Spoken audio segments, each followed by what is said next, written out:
हम बिना देखे सहज रूप से गृहस्थ धर्म को स्वीकार कर लेते होगी, पर अभी बहुत समय है।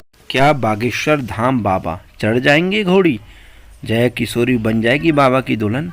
वो जमाना तो गया जब लोग फिल्मी सितारों के बारे में जानना चाहते थे।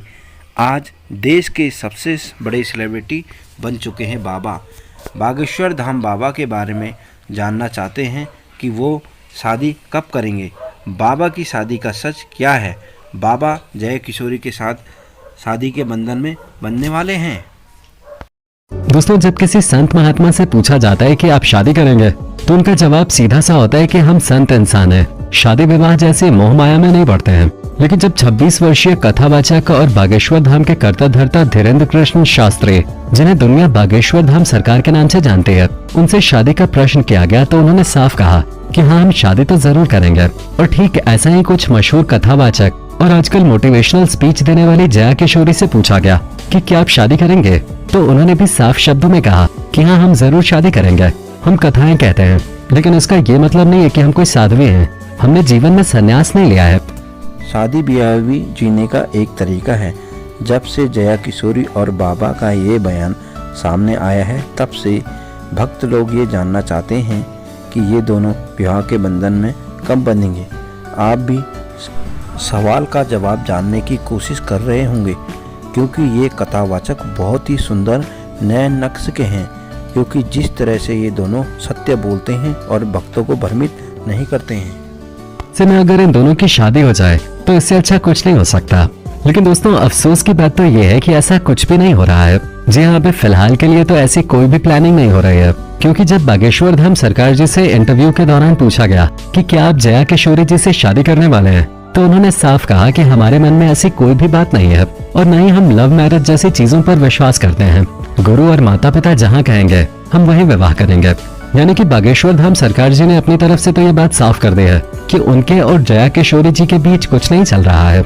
लेकिन इनके रिश्ते को लेकर अफवाहों का बाजार अभी भी गर्म है, और उसकी सबसे बड़ी वजह बागेश्वर धाम सरकार का अनोखा अंदाज है, क्योंकि जिस अंदाज में अपनी कथाएं करते हैं और अपने चमत्कारों से लोगों को हैरान करके रख देते हैं, वैसा आज तक कोई भी नहीं कर पाया है, वो भी इतनी छोटी सी उम्र में।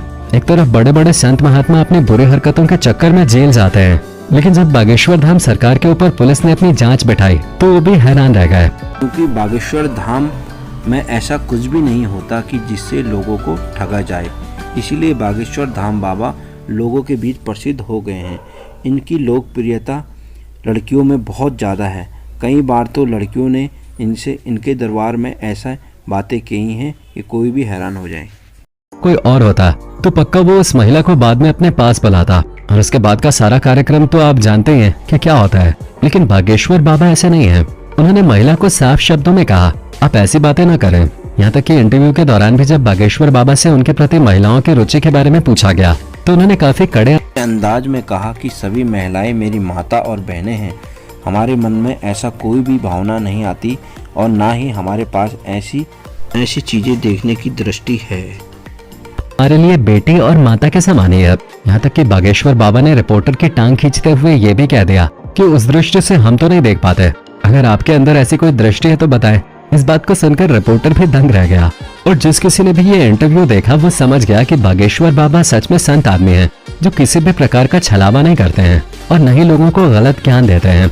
लेकिन फिर भी कई सारे लोग ऐसे हैं जिन्हें बागेश्वर बाबा के ऊपर शक होता है, और वो जानना चाहते हैं कि बाबा आखिर कैसे लोगों के मन की बात बिना कहे जान लेते हैं। इसी बारे में इंटरव्यू के दौरान जब रिपोर्टर ने पूछा कि आपको लोगों के मन की बात कैसे पता चलती है, तो बागेश्वर बाबा ने कहा कि ये सब कुछ गुरु की कृपा दृष्टि की वजह से होता है। वो अपने आप कुछ भी नहीं करता, ये सब कुछ बालाजी महाराज की कृपा से होता है। असल में दोस्तों, धीरेन्द्र कृष्ण बचपन से ही बाबा हनुमान के बहुत बड़े भक्त थे, और बचपन से ही बाबा ने हनुमान चालीसा को पढ़ा, और उस हनुमान चालीसा से बहुत बड़ी उनको शक्ति उपलब्ध हुई। और बाबा के दरबार में आज दूर दूर से लोग बाबा के दरबार में आते हैं और अपने दुखों को लेके आते हैं, और खुशी खुशी मन से बाबा के दरबार से जाते हैं। और लोग यहाँ पे इतने लीन हो चुके हैं बाबा के भक्ति में कि लोग उनके प्रेरित होकर बाबा के चरणों में अपने सिर को आश्रित करते हैं। लोगों के मन की बात बिना कहे ही जान जाते थे। और लोगों के कष्टों का निवारण भी बताने लगे। धीरे धीरे जब लोगों को फायदा हुआ तो आसपास के लोगों ने धीरेन्द्र शास्त्री से अपना दरबार लगाने के लिए कहा। छोटी सी उम्र में इतनी बड़ी जिम्मेदारी उठाने से शास्त्री जी को काफी डर लग रहा था, लेकिन फिर उन्हें एहसास हुआ कि उनके गुरुदेव ये चाहते हैं कि वो लोगों की मदद करें, जिसके बाद से ही उन्होंने अपना दरबार सजाना शुरू कर दिया। मंगलवार और शनिवार को खास तौर पर इनके दरबार में लोग आते हैं और अपनी अर्जी लगाते हैं।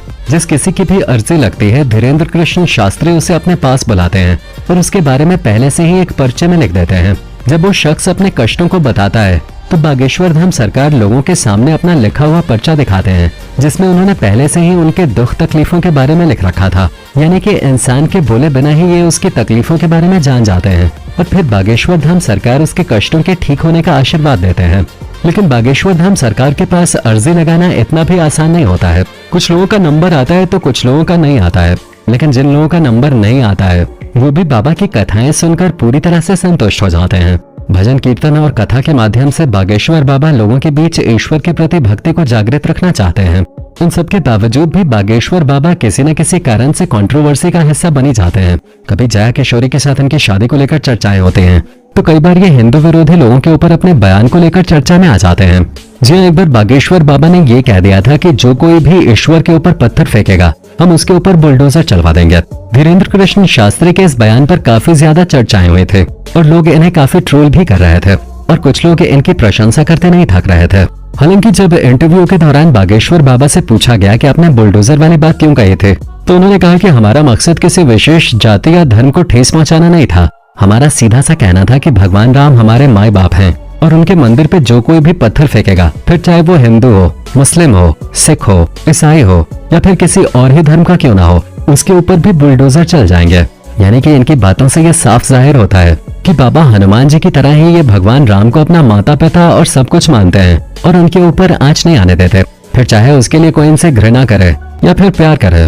वैसे बागेश्वर धाम सरकार के बारे में एक और बात काफी प्रचलित है, वो ये कि इनका एक अदृश्य सेनापति है जिसका काम लोगों के भूत को भगाना है। असल में बागेश्वर बाबा के धाम में कई सारे ऐसे भक्त आते हैं जिन्हें भूत बाधा की समस्या है। भूत प्रेत उनके ऊपर समाये रहते हैं और धाम के अंदर पहुंचते ही वो उल्टी सीधी हरकतें करने लगते हैं। इस तरह के लोगों से निपटने में बाबा का अदृश्य सेनापति उनकी मदद करता है, जो भूत प्रेतों से बात करके उन्हें भगाता है। अब ये बात कितनी सच है कितनी झूठ, ये तो बाबा के दरबार में ऐसे भी लोग आते हैं जो कि भूत प्रेत से काफ़ी परेशान होते हैं और बाबा के दरबार में वो आके वहाँ से बिल्कुल सही होके और अपने कष्टों का निवारण करके जाते हैं। हम ये भी नहीं बता सकते कि बाबा इन भूत प्रेत का कैसे निवारण करते हैं। कहा जाता है कि बाबा का एक सेनापति है, अदृश्य सेनापति, जो कि किसी को दिखाई नहीं देता है और लेकिन जो भी यहाँ पे भूत प्रेत के वो लेके आते हैं और वो यहाँ के बाबा के दरबार में सच। इसी तरह बाबा की वीडियो को देखते रहिए और चैनल को सब्सक्राइब करिए और लाइक कीजिए और शेयर कीजिए। नमस्कार।